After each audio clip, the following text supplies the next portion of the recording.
You know, I've heard a lot of experts say that fear isn't real. That is such a bunch of baloney. Fear is so real. In fact, there are probably things that you're afraid of doing right now in your life, in your relationships, at work. And the fact that you're afraid, that's robbing you of all of the experiences that you want to have in your life. I mean, if you're afraid to fly, that's going to limit your ability to travel and see the world or go visit friends. If you're afraid of public speaking, that's going to really limit your ability to express yourself and share your ideas. If you're afraid of talking to your boss or asking for a raise, that directly impacts how much money you make. Or what if you are dreaming of starting a business, or you've already started a new business, but you're afraid to talk to people and you're afraid to share your business with people? I mean, fear is something that stops us all. And that's why I'm here to talk to you, because it doesn't have to.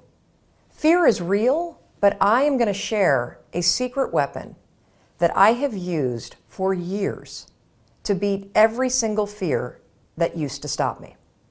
Now, first, before we get into this secret weapon, I just want to cover a few facts about fear, what it is, what it isn't, and some things that you may not know about fear.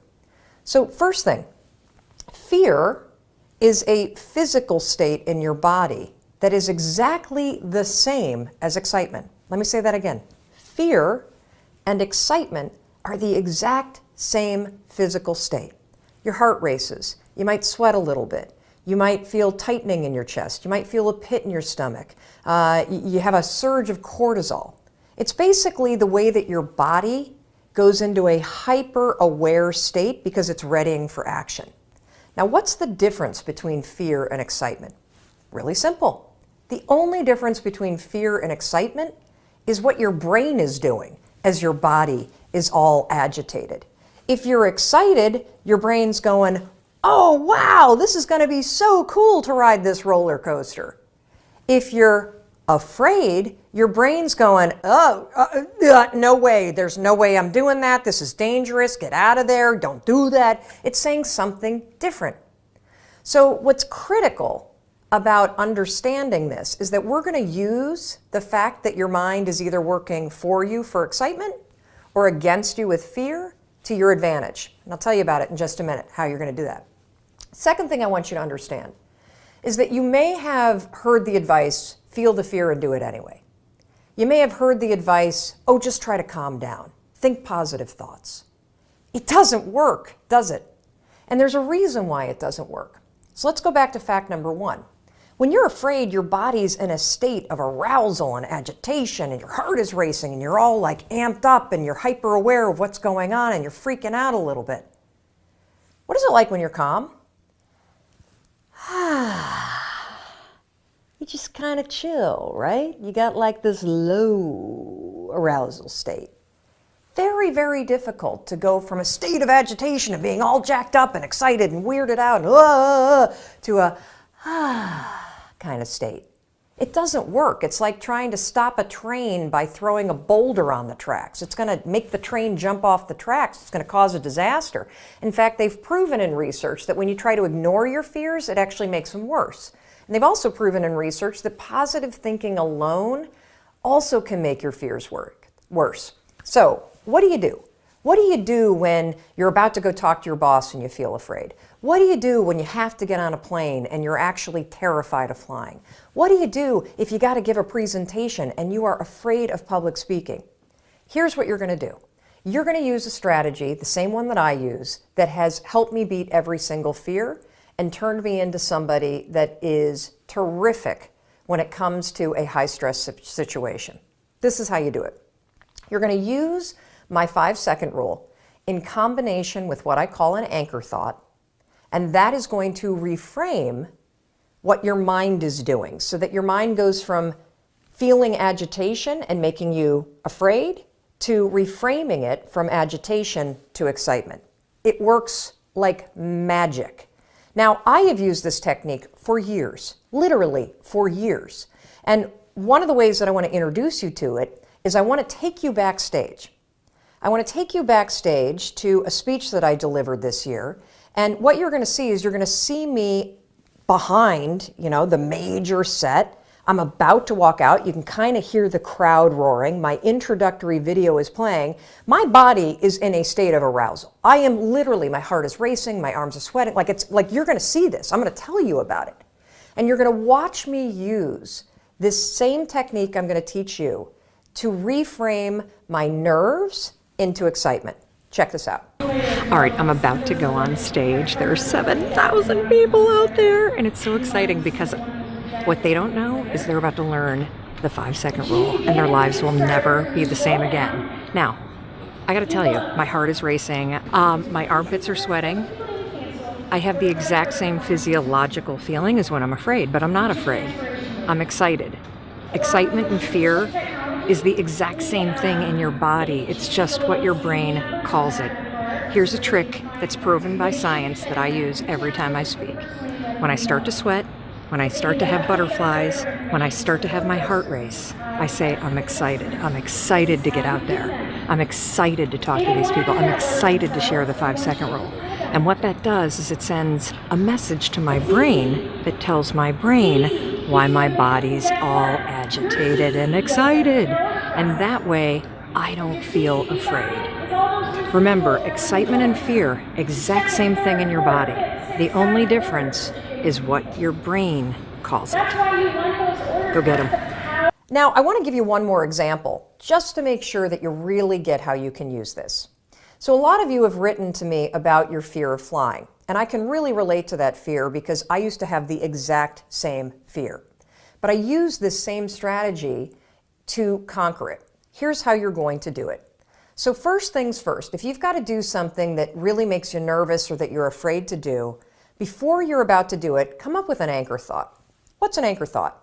Well, an anchor thought is something that's going to anchor you so that you don't escalate any situation into a full-blown panic attack or into a situation where you screw things up. It's a way for you to anchor yourself so you maintain control over what you're thinking and how you behave.